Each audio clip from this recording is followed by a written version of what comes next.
गल है कि हुण जमाने सारे नूं पता है।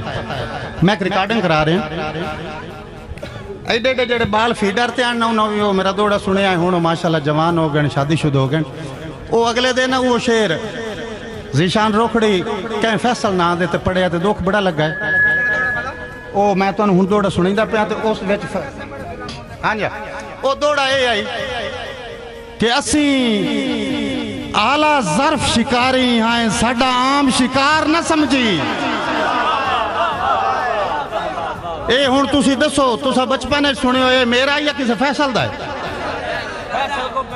हाँ अगर वो फैसल दा उन्होंने कोई मसला है तो फैसल में मेरे को गले में उन्होंने ट्रेनिंग देवा सही मेरा असी आला ज़र्फ शिकारी हैं साडा आम शिकार न समझी।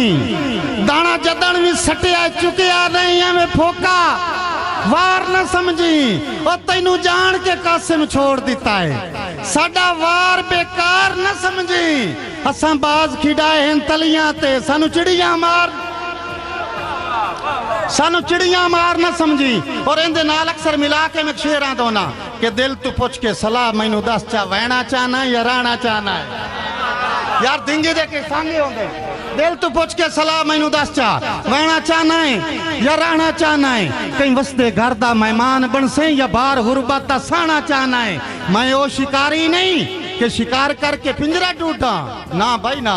मैं हाथ ते पक्षी बहा के पूछना उड़ना चाहना है या बहना चाहना है।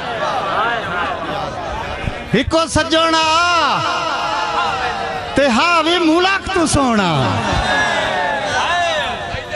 हिको सजोना ते हावी मुलाक तू सोना ओ भी जान छुड़ाऊए की करसा ओ जाए जख्म ते पट्टियां बननियां हानो जख्म दुखाऊए की करसा ते जिंदे मान ते मुलाक ते तक नहीं पाउंदे ओ मुलो खसाऊए की करसा। ढली उम्र संगती कासिम दा खुद सांझ मुकाऊए की करसा।